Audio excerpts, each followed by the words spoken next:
Se filtraron las declaraciones completas de Íñigo Errejón y Elisa Mouliá en el juicio contra Íñigo Errejón, tras la denuncia, como decíamos, de la actriz y presentadora.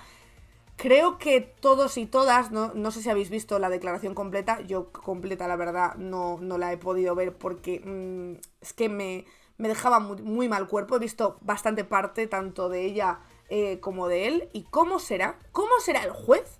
O sea, para opacar esas declaraciones, quiero decirte que las declaraciones ya de por sí eran bastante interesantes, pero claro, es que lo que más llama la atención, como decimos en esas declaraciones, es el comportamiento del juez, porque aquí, amigas, hay peña que denuncia, que se hagan denuncias, valga la redundancia, públicamente a través de canales como el de Cristina Fallarás, abusos en la música, Denuncias Granada u otros tantos de los que nos hemos hecho aquí. Y bueno, salía la actriz esta a decir que vayan a denunciar, que es donde tienen que denunciar, en un juzgado. Y el problema es que luego cuando denuncias, lo que te encuentras son jueces como este señor. Ha interrogado a Elisa Mouliá. Vamos a ver el vídeo que ha hecho. Y ahí, este señor, según usted, se sacó el miembro viril. ¿Para qué se sacó el miembro viril? ¿Sabe usted para qué? ¿O si lo sacó? Dice usted que se sintió paralizada y no consintió nada. ¿Cuándo terminó este señor? ¿Cuánto tiempo duró el tiempo que estuvo chupándole las tetas, tocándole el culo y el glúteo y todo eso? ¿Cuánto tiempo duró eso? ¿Se lo dijo? Sí, sí. Estaba siendo violentada. Sí. ¿Ella le tocaba a usted también? Sí. ¿Qué le tocaba? ¿Llegó a sacarlo? ¿Pero quién lo paraba, usted o él? ¿Quién le decía solo sí es sí? Terribles, la verdad, las preguntas, como decimos, del juez, el tono en el que habla con ella y luego el tono en el que habla con él, ¿no? Si no habéis visto las declaraciones, a ella la está riñendo todo el tiempo, como si fuera una niña pequeña, y poniéndola en duda todo el tiempo, cuando es ella la que denuncia. Y a él básicamente, pues no diría que hay cierta camaradería, en el sentido de que parece que lo que le da más bien es morbo cuando habla con él. O sea, es terrorífico. Aquí en público hacen un buen resumen de esas preguntas, como decíamos, que le hacía el juez a Elisa Mouliá y a Íñigo Errejón. Lo cuenta Jorge Otero en Público. La filtración de los medios de las declaraciones en sede judicial pasado jueves de Elisa Mouliá y de Íñigo Errejón, que esto es muy fuerte porque este tipo de declaraciones se filtran muchas veces y, tío, yo no entiendo por qué a esto no se le da la misma prioridad de investigación, por ejemplo, que se le está dando a la filtración de los datos del novio de Isabel Díaz Ayuso. Porque esta filtración, ese volver a ver la declaración de Elisa Mouliá, ese volver a ver pasarlo mal, eso que todo el mundo lo vea pasando mal, que todo el mundo vea lo que dice, que a lo mejor ella no quiere que todo el mundo vea lo que está diciendo, lo que está contando, o sea, ¿dónde queda la intimidad de una persona, ¿no? En este mundo en el que vivimos. Es bastante terrorífico. En este caso ha servido al menos para que veamos cómo sí la justicia sigue siendo patriarcal y cómo y por qué hay muchas mujeres que todavía les da miedo denunciar. Como decíamos, ha puesto de manifiesto la filtración de estas imágenes el doble rasero que aplicó el juez Adolfo Carretero. Ahora veremos quién es el titular del Juzgado de Instrucción número 47 de Madrid, que instruye este caso a la hora de tomar testimonio a la actriz y al antiguo portavoz de Sumar. Mientras que como Mouliá, el magistrado, hizo gala de sus prejuicios machistas y se mostró duro, incisivo y hasta cortante. O sea, cuando le dice, ¿y por qué le dijo usted solo sí es sí? No entiendo lo que es lo del solo sí es sí. Ya sabemos que no lo entiendes. Precisamente por eso tiene que existir la ley del solo sí es sí. Con Errejón decían también en Público que se vio complicidad y un tono mucho más relajado y connivente. Pese a que la legislación española se basa en el consentimiento, el juez lo vio cuando tomó testimonio a Mouliá. Casi desde el inicio, el magistrado planteó dudas sobre la versión de la denunciante. Mouliá acusa a Errejón de 3 agresiones sexuales, cuando está seguro que durante una fiesta en un piso el expolítico la llevó violentamente a una habitación, la desabrochó el sujetador y la tocó. Hay muchos ejemplos de la falta de empatía del juez, pero esta pregunta a Mouliá es muy reveladora cuando dice que se sacó el miembro viril. ¿Sabe usted para qué? No, si te parece para, yo qué sé, para jugar a los muñequitos, ¿no te jode? Es más, con tono duro, incluso displicente, el juez Carretero quiso saber por qué Mouliá no paró a Errejón cuando éste la acosaba, por qué no le reprochó después su actitud y por qué tardó 3 años en denunciar los hechos ocurridos en septiembre de 2021. Pues por gente como tú, seguramente, querido juez.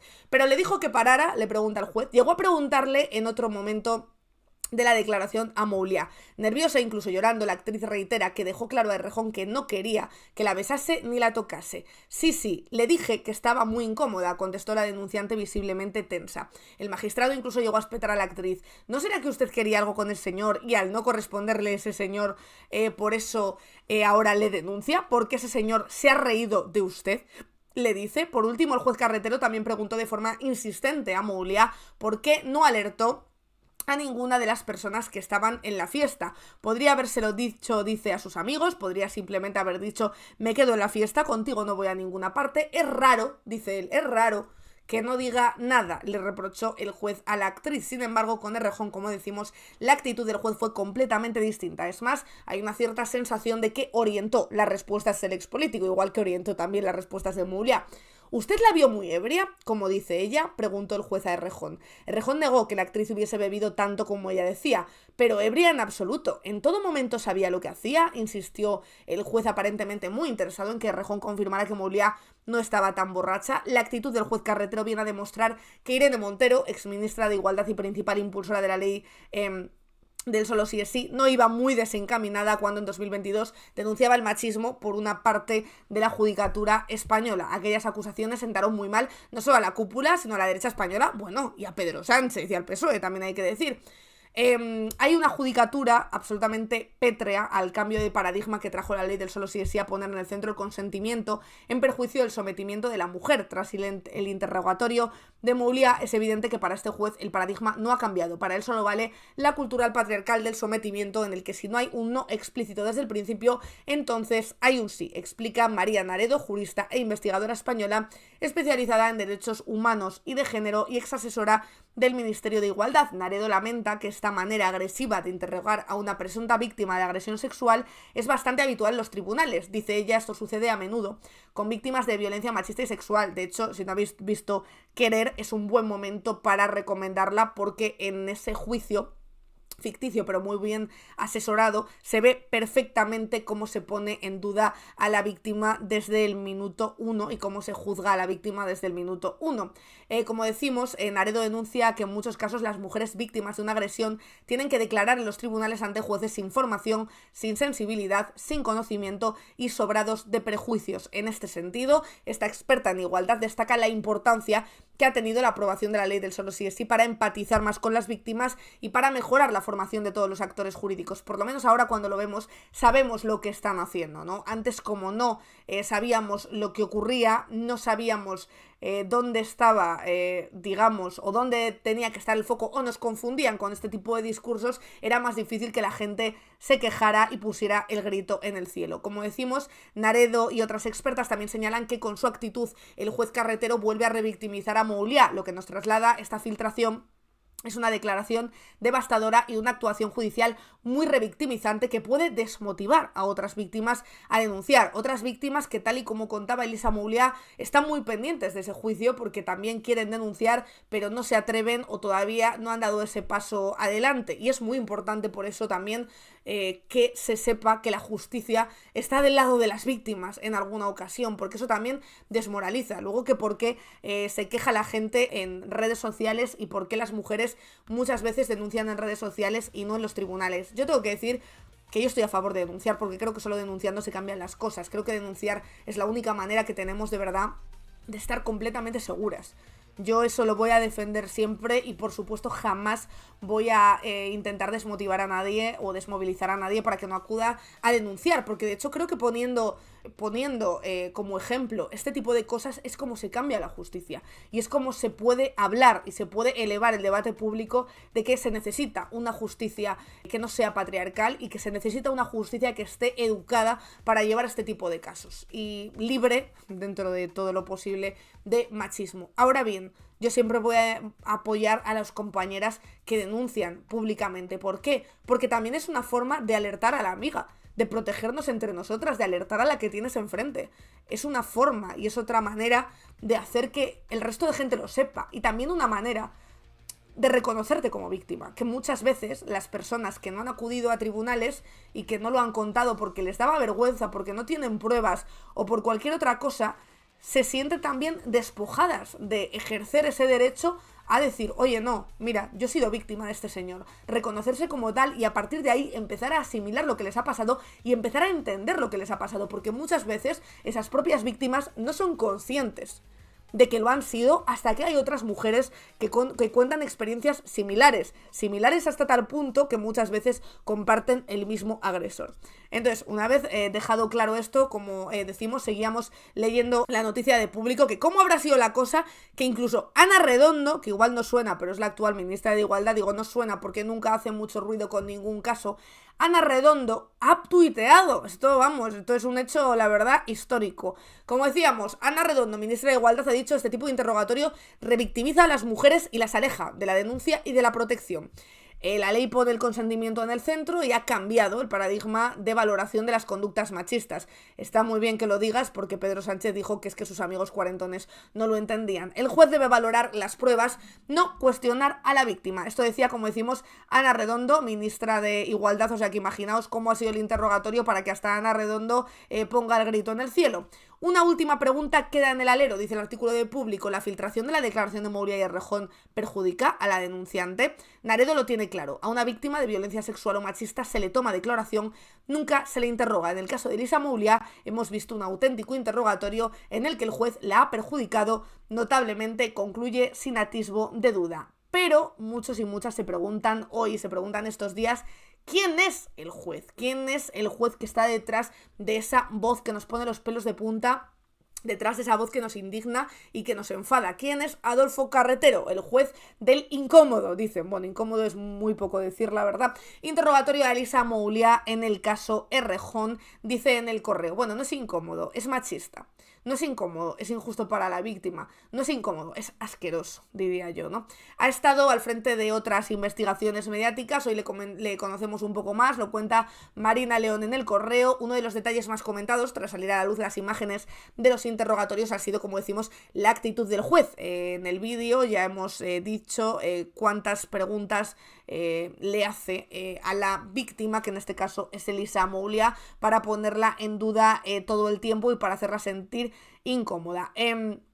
Como decimos, ¿quién es este señor? Pues hay que decir que evidentemente ya tiene experiencia, es el juez de instrucción número 47 de Madrid, magistrado de 67 años, que digo yo, se podía jubilar, por ejemplo, no lo sé, originario de Valencia, cuenta con una larga trayectoria judicial que le viene de familia, como todos, como sabéis, gente de la calle, gente que no tenía para comer y que de repente el hijo le sale juez, que es la mayoría, no lo sabéis, pero la mayoría son así.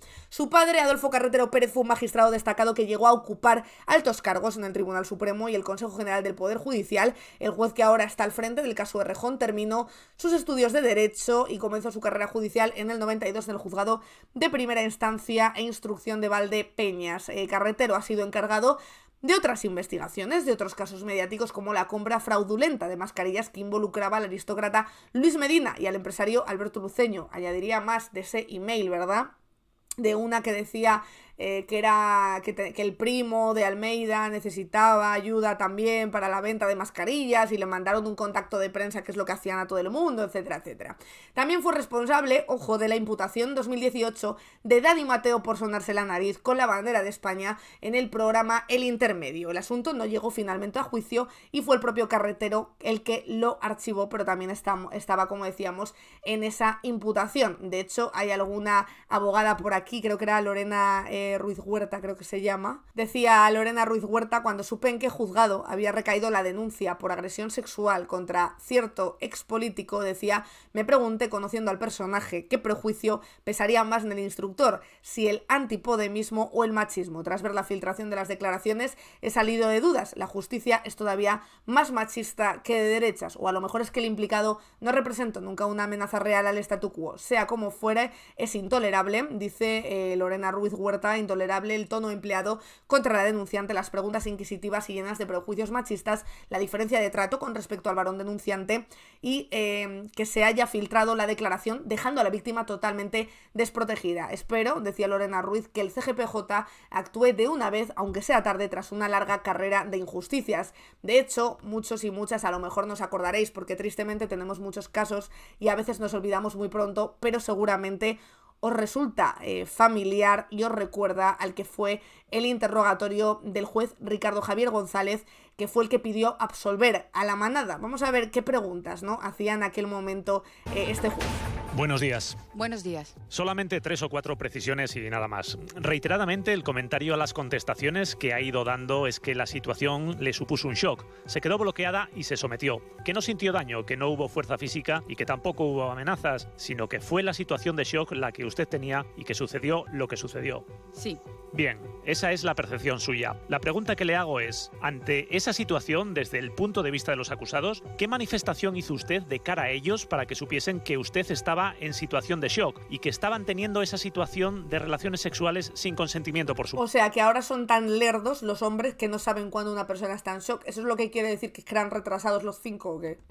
¿Cómo pudieron ellos, si usted hizo algo, manifestó algo o verbalizó algo? No. O sea, yo cerré los ojos, no hablaba, no estaba haciendo nada. Estaba sometida y con los ojos cerrados. Si eso, estaba con los ojos cerrados y sin hacer nada, ni decir nada, ni nada. Entonces, sí. No estoy valorando, solo pido una descripción de los hechos porque somos obviamente quienes tenemos que resolver. No valoro nada, quiero simplemente puntualizar desde mi punto de vista extremos que pudieran ser relevantes en su caso. Desde ese punto de vista, su percepción ya la ha comentado. Quería saber si, desde el punto de vista de los procesados, ¿hizo usted en algún momento algún gesto, alguna manifestación, alguna actuación suya? No hablé, no grité, no hice nada. Entonces, que yo cerrara los ojos y no hiciera nada, lo pueden interpretar como que estoy sometida o como que no. En cualquier caso, daño, dolor durante ese episodio ha quedado claro que no sintió usted. Es que no me acuerdo si en ese momento, lo único que estaba con los ojos cerrados y pensando en que se acabara. En que se acabase la situación.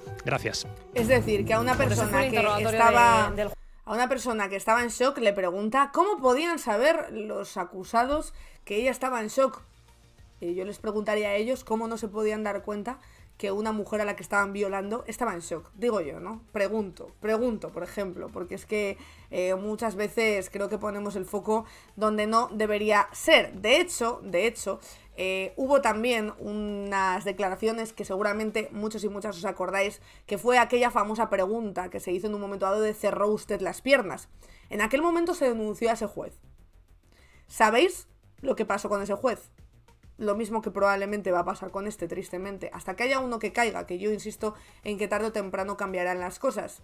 Pues no pasó absolutamente nada. Se archivó la causa contra la juez que preguntó a una víctima si cerró usted las piernas. La comisión disciplinaria del CGPJ en 2017 cerró sin sanción el expediente a la magistrada de Vitoria. La comisión disciplinaria del Consejo General del Poder Judicial archivó en ese año el expediente que tenía abierto contra la jueza de Vitoria, María del Carmen Molina Mansilla, que el año pasado preguntó a una mujer víctima de agresiones sexuales por parte de su expareja si había cerrado bien las piernas. El caso provocó indignación y las protestas de varios colectivos feministas, entre ellos la asociación Clara Campoamor, que fue la que divulgó lo sucedido. El 17 de febrero de 2016, una mujer acudió al juzgado de violencia sobre la mujer número 1 de Vitoria para prestar declaración. El día anterior había denunciado a su pareja por agresión sexual y solicitaba para él una orden de protección por maltrato habitual. El interrogatorio quedó grabado en vídeo. Cuando le tomó declaración, la juez le preguntó: ¿cerró usted bien las piernas? ¿Cerró toda la parte de los órganos femeninos? La asociación Clara Campoamor pidió formalmente que se apartara del cargo a la juez por su constante vulneración de derechos de las mujeres víctimas de violencia de género. La pregunta fue ofensiva, degradante y humillante, dijo entonces a EFE la presidenta de la asociación, Blanca Estrella. El CGPJ abrió una diligencia informativa, que es el paso previo al expediente sancionador, poco después de hacerse públicos los hechos. El 13 de junio de 2016, el promotor de la diligencia la archivó, pero 3 semanas después la Comisión Permanente del órgano de gobierno de los jueces revocó el archivo y ordenó incoar expediente disciplinario. En su resolución, la comisión señalaba que los hechos podían ser constitutivos de una infracción grave o de una leve y remitía a 2 artículos de la Ley Orgánica del Poder Judicial. El primero contempla el exceso o abuso de autoridad o falta grave de consideración respecto de los ciudadanos. El segundo, la desatención o desconsideración con el personal o con los ciudadanos. Finalmente, el promotor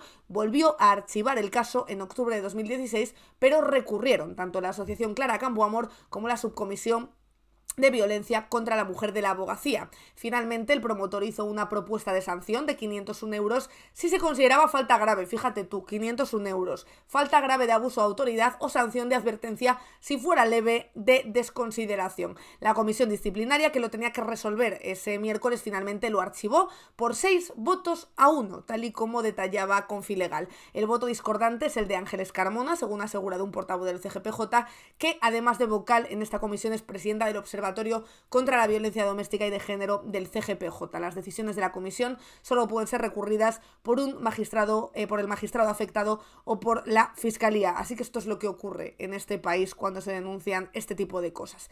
Decís por aquí que sea ese tipo de personas las que hagan los juicios, pues sí, por eso dicen, no, hay que recurrir a la justicia. No, si es que incluso cuando en la propia justicia cambia alguna cosa, es por asociaciones que se han montado para precisamente denunciar las injusticias en el seno de la justicia, como por ejemplo el Consejo General del Poder Judicial o como por ejemplo otro tipo de asociaciones de jueces y de juezas.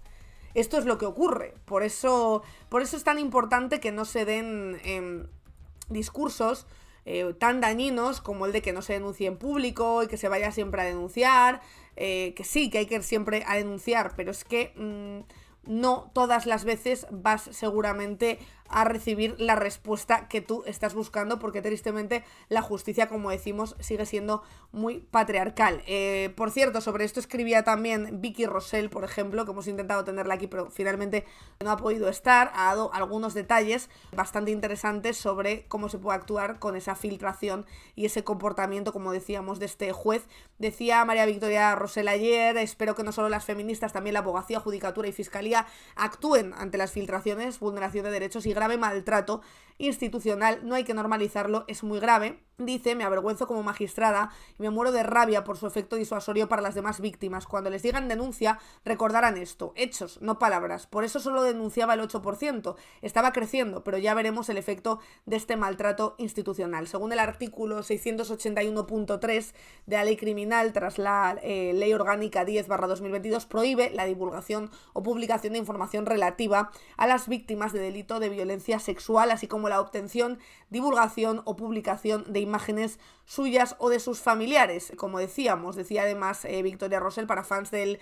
proceso inquisitorial, según la ley, el juez no interroga a los testigos, tiene que dejar narrar sin interrupción, puede pedir explicaciones complementarias y hacer preguntas, pero por lo visto este juez pues también se ha pasado por lo que viene siendo el forro, pues sus propias leyes. Estaremos, como siempre, muy atentos de lo que pase con este juez, aunque me temo, por lo leído anteriormente y otro tipo de denuncias, que pues no va a pasar absolutamente nada, porque parece que aquí solo tienes derecho a denunciar y solo tienes derecho a que se mantengan tus datos en secreto si eres novio, confeso de 2 delitos de Isabel Díaz Ayuso. Si no, como decimos, no tienes ningún tipo de derecho.